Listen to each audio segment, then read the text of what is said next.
कक्षा 10वीं गणित अध्याय 10 वृत्त है। और इसके जो इम्पोर्टेंट क्वेश्चन हैं बोर्ड एग्जाम्स में आते रहते हैं, उन प्रश्नों को हम देखते हैं। तो चलिए सबसे पहले वस्तुनिष्ठ प्रश्न देखते हैं। इन्हीं प्रश्नों को तैयार करना है, इन्हीं से प्रश्न पूछे जाएंगे। तो यहाँ पर देखिए, पहला प्रश्न है, यदि दो सकेंद्रीय वृत्तों की त्रिज्याएं क्रमशः 4 सेंटीमीटर एवं 5 सेंटीमीटर है, तो बाह्य वृत्त की प्रत्येक वह जीवा जो अंतःवृत्त को स्पर्श रेखा है की लंबाई होगी। तो यहाँ पर ये समझ लेते हैं कि ये जो 5 सेंटीमीटर है, ये एक त्रिभुज बनेगा जिसमें एक कर्ण है, और 4 सेंटीमीटर इसका लंब है। हमको आधार चाहिए, तो हम पाइथागोरस थ्योरम लगाएंगे। तो आप जानते हैं, ये हम इसको कर्ण मान लिए, इसको लंब मान लिए। तो यहाँ पर कर्ण का वर्ग बराबर क्या होता है? लंब का वर्ग धन आधार का वर्ग। तो कर्ण यहाँ पर 5 हो गया तो 5 का वर्ग, लंब यहाँ पर 4 हो गया तो 4 का वर्ग, और आधार को मान लेते हैं x का वर्ग। तो यहाँ पर ये 5 25 हो जाएगा, 4 चौको 16, इधर पक्षांतर भी कर दिया मैं डायरेक्ट। तो ये 25 माइनस 16 बराबर एक्स स्क्वायर हो गया। एक्स स्क्वायर बराबर यहाँ 9 आएगा, एक्स का वर्गमूल निकालेंगे 3 आएगा। अब इसका दोगुना कर देंगे तो वो उसकी जीवा की लंबाई हो जाएगी, माने 3 गुणे 2 कर देंगे तो 3 दूनी 6। इस तरह से यहाँ पर ये 6 सेंटीमीटर आएगा। अब चलिए अगला प्रश्न देखते हैं। किसी वृत्त के बाह्य बिंदु से अधिकतम स्पर्श रेखाएं खींची जा सकती हैं। तो बाह्य बिंदु से अधिकतम कितनी रेखाएं? 2 स्पर्श रेखाएं खींची जा सकती हैं। किसी बाह्य बिंदु से वृत्त पर खींची गई स्पर्श रेखाएं परस्पर समान होती हैं, बराबर लंबाई की होती हैं। तो चाहे बराबर लिखा हो, समान लिखा हो, वो ऑप्शन देना है। इसके बाद देखिए, रिक्त स्थानों की पूर्ति में हम समझते हैं कैसे प्रश्न है। किसी बाह्य बिंदु से वृत्त पर खींची गई स्पर्श रेखाएं परस्पर खाली स्थान होती हैं, बराबर होती हैं या समान होती हैं, कुछ भी लिख सकते हैं। स्पर्श बिंदु से जाने वाली त्रिज्या स्पर्श रेखा पर खाली स्थान होती है, लंब होती है। बाह्य बिंदु से वृत्त पर खींची गई स्पर्श रेखाओं के बीच बना कोण एवं स्पर्श बिंदुओं से जाने वाली त्रिज्याओं के बीच बने कोण आपस में समपूरक होते हैं। फिर है, बाह्य बिंदु से वृत्त पर खींची गई स्पर्श रेखाएं केंद्र पर खाली स्थान कोण अंतरित करती हैं, तो ये बराबर कोण बनाती हैं। फिर है, केंद्र की बाह्य बिंदुओं से मिलाने वाली रेखा उस बिंदु से खींची गई स्पर्श रेखाओं के मध्य कोण को समद्विभाजित करती हैं। इस तरह से ये खाली स्थान है। अब देखिए, जोड़ी वाले प्रश्नों को देखते हैं। तो यहाँ पर वृत्त के अंतः बिंदु से खींची गई स्पर्श रेखाओं की संख्या। तो यहाँ पर स्पर्श रेखाओं की जो संख्या होती है अंतः बिंदु से, वो क्या होगा? शून्य। अंदर के बिंदुओं से नहीं खींच सकते हैं।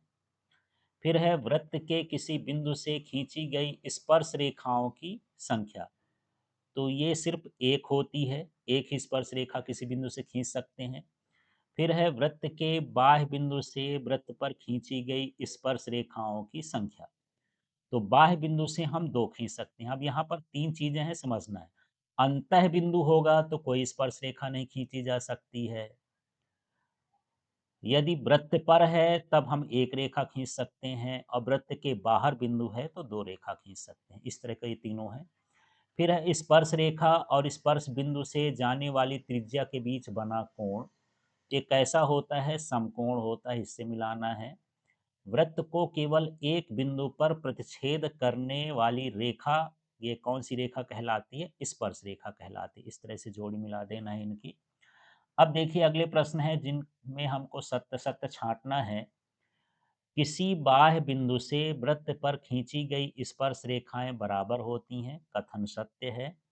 किसी बाह्य बिंदु से वृत्त पर खींची गई स्पर्श रेखाएं असमान होती हैं, मतलब बराबर नहीं होती, असत्य है। ऊपर वाले ही कथन का उल्टा है ये। बाह्य बिंदु से किसी वृत्त पर खींची गई स्पर्श रेखाएं केंद्र पर बराबर कोण अंतरित करती हैं, ये कथन भी सत्य है। बाह्य बिंदु से वृत्त पर खींची गई स्पर्श रेखाओं की लंबाई सदैव वृत्त की त्रिज्या के बराबर होता है, यह सत्य है। त्रिज्या से कोई लेना देना नहीं इनका। फिर है, बाह्य बिंदु से वृत्त पर खींची गई स्पर्श रेखाएं स्पर्श बिंदुओं को मिलाने वाली जीवा के साथ बराबर कोण अंतरित करती हैं, ये भी सत्य है। वृत्त के केंद्र से जीवा पर डाला गया लंब जीवा को समद्विभाजित करता है, ये कथन सत्य है। वृत्त की दो बिंदुओं पर प्रच्छेद करने वाली रेखा को छेदक रेखा कहते हैं, ये कथन भी सत्य है। चलिए अब ऐसे प्रश्नों को देखते हैं जिनका उत्तर एक शब्द या एक वाक्य में हो सकता है। किसी वृत्त को केवल एक बिंदु पर प्रच्छेद करने वाली रेखा क्या कहलाती है? तो ये स्पर्श रेखा कहलाएगी एक बिंदु पर। फिर स्पर्श रेखा और वृत्त के उभयनिष्ठ बिंदु को क्या कहा जाता है? इसे कहा जाता है स्पर्श बिंदु। फिर किसी वृत्त पर कितनी स्पर्श रेखाएं खींची जा सकती हैं? तो अनंततः खींची जा सकती हैं। एक वृत्त की कितनी समांतर स्पर्श रेखाएं हो सकती हैं? तो सिर्फ दो ही ऐसी रेखाएं होंगी, स्पर्श रेखाएं, जो एक दूसरे के समांतर हो सकती हैं। अब चलिए बड़े प्रश्नों के हल को समझते हैं। तो यहाँ प्रश्नावली 10.1 है, इसमें जो इम्पोर्टेंट प्रश्न है उनको देखते हैं। केवल इसमें हम इम्पोर्टेंट प्रश्न ही देखेंगे क्योंकि बोर्ड एग्जाम बहुत नज़दीक है। एक वृत्त की कितनी स्पर्श रेखाएं हो सकती हैं? तो वृत्त की अपरिमित रूप से अनेक, अनंततः भी लिख सकते हैं, अनंततः स्पर्श रेखाएं हो सकती हैं। फिर है रिक्त स्थानों की पूर्ति कीजिए। किसी वृत्त की स्पर्श रेखा उसे केवल खाली स्थान बिंदुओं पर प्रतिच्छेद करती है, तो केवल एक बिंदु पर प्रतिच्छेद करती है। वृत्त को दो बिंदुओं पर प्रतिच्छेद करने वाली रेखा को खाली स्थान रेखा कहते हैं, ये छेदक रेखा कहलाती है। एक वृत्त की खाली स्थान समांतर स्पर्श रेखाएं हो सकती हैं, दो समांतर स्पर्श रेखाएं हो सकती हैं। वृत्त तथा उसकी स्पर्श रेखा के उभयनिष्ठ बिंदु को खाली स्थान कहते हैं, ये स्पर्श बिंदु कहलाता है। अब इसका तीसरा प्रश्न देख लेते हैं, ये भी इम्पोर्टेंट है। विकल्प में है लेकिन हल करके तो देखना ही होगा। 5 सेंटीमीटर त्रिज्या वाले वृत्त के केंद्र P पर स्पर्श रेखा PQ केंद्र O से जाने वाली एक रेखा से बिंदु Q पर इस प्रकार मिलती है कि OQ बराबर 12 सेंटीमीटर है, PQ की लंबाई ज्ञात करना है। तो चलिए सबसे पहले इस समस्या के लिए चित्र बनाते हैं। एक हमारे पास वृत्त है, इसकी त्रिज्या कितनी है? 5 सेंटीमीटर है। और यहाँ पर ये P बिंदु है जो स्पर्श बिंदु है। अब यहाँ से हम एक रेखा खींचते हैं, ये हम Q तक खींचते हैं, ये O इसका केंद्र है, हम इसको मिलाते हैं तो ये कितना है? 12 सेंटीमीटर। अब हम जानते हैं कि ये तो स्पर्श बिंदु पर त्रिज्या लंब होती है, माने समकोण त्रिभुज बनेगा, हमको पी क्यू की लंबाई चाहिए। तो इसमें पाइथागोरस प्रमेय लगाएंगे तो ये कर्ण है, कर्ण का वर्ग, और इसको x मान लेते हैं। तो कर्ण का वर्ग माने 12 का वर्ग, फिर लंब का वर्ग माने 25 का वर्ग, और आधार का मतलब x का वर्ग। अब 12 में 12 गुणा करेंगे तो 144, 25 हो जाएगा, ये 5 में 5 का वर्ग गुणा करेंगे बराबर एक्स स्क्वायर। पक्षांतर भी मैं सीधे कर दिया हूँ, इसको घटाएंगे तो ये 119 आएगा एक्स स्क्वायर का मान। और यदि इसका स्क्वायर हटाएंगे तो रूट में आ जाएगा 119, तो इसका सही उत्तर क्या हो जाएगा? 119। अब चलिए इस प्रश्न को देखते हैं। सिंपल सा प्रश्न है, एक वृत्त खींचिए। ये हमने वृत्त बना लिया, एक दी गई रेखा के समांतर ये हम यहाँ एक रेखा खींच लिए हैं, सीधा सीधा इसको मिला करके इस तरह से। दो ऐसी रेखाएं खींचिए कि उनमें एक स्पर्श रेखा हो तथा दूसरी छेदक रेखा हो।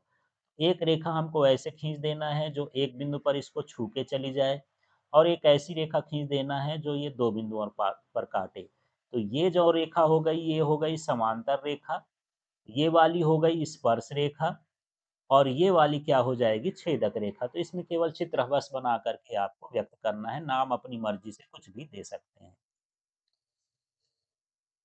अब ये प्रश्न भी अक्सर आता है, जो प्रमेय है लेकिन प्रश्न बना के पूछ देता है, सिद्ध करिए कि बाह्य बिंदु से वृत्त पर खींची गई स्पर्श रेखाओं की लंबाइयां बराबर होती हैं। इस तरह से प्रश्न आता है।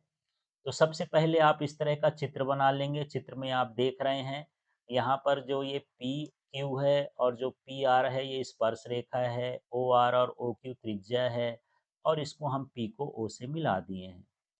तो यहाँ पर उत्पत्ति लिख दीजिए या प्रमाण लिख दीजिए, और अपने से हमको यहाँ पर बताना है, शब्द लिखना है इस चित्र के बारे में। तो हमें केंद्र O वाला एक वृत्त प्राप्त है। वृत्त के बाहर एक बिंदु P है। P से वृत्त पर 2 स्पर्श रेखाएं, एक PQ और PR दी गई हैं, चित्र को देख सकते हैं। हमें सिद्ध करना है कि ये जो PQ का मान है PR के बराबर है। अब इसके लिए हम इतना सारा कुछ नहीं लिखेंगे। अब हम समकोण लेते हैं, समकोण त्रिभुज OQP और ORP में। ये हमारा एक ये नीचे वाला त्रिभुज है और एक जो ऊपर वाला त्रिभुज है उसमें देखते हैं। तो सबसे पहले OQ बराबर OR, तो ये देख लीजिए, ये OQ है और ये OR है। एक ही वृत्त की त्रिज्याएं हैं इसलिए बराबर है। फिर OP बराबर OP है, ये दोनों त्रिज्याओं दोनों त्रिभुजों में है, ये उभयनिष्ठ है। और साथ में यहाँ पर एक कोण भी बताना है, कोण Q और कोण R। तो यहाँ लिख देंगे कोण Q बराबर क्या है, कोण R। ये दोनों कितने के हैं, 90 डिग्री के। ये शब्दों में लिख दिया है तो आपको यहाँ नहीं लिखना है, यहाँ लिख देना है कि जो त्रिज्या होती है स्पर्श रेखा पर लंब होती है, इस कारण ये 90 है। अब यहाँ पर RHS सर्वांग क्षमता द्वारा हम देखेंगे, R का मतलब राइट एंगल 90 अंश का कोण हो, H का मतलब हाइपोटेनस कर्ण और S का मतलब भुजा। माने समकोण त्रिभुज हो, उसका कर्ण बराबर हो, उसकी एक भुजा बराबर हो, तो त्रिभुज सर्वांगसम होते हैं। इसको आरएचएस सर्वांग समता कहते हैं। ये त्रिभुज सर्वांगसम हो गया। जब सर्वांगसम है तो पी क्यू बराबर क्या हो गया, पी आर। इस तरह से इसको हमको सिद्ध करना है। बड़ा सरल सा है, इसको आप अलग अलग लिख सकते हैं, दिया है, सिद्ध करना है, फिर उपपत्ति है, ऐसे भी कर सकते हैं, जो सिद्ध करने का स्टेप है। अब चलिए आगे के प्रश्नों को देखते हैं। जो मैं प्रश्न बता रहा हूँ उनको एक बार आप लगाकर अवश्य देखें।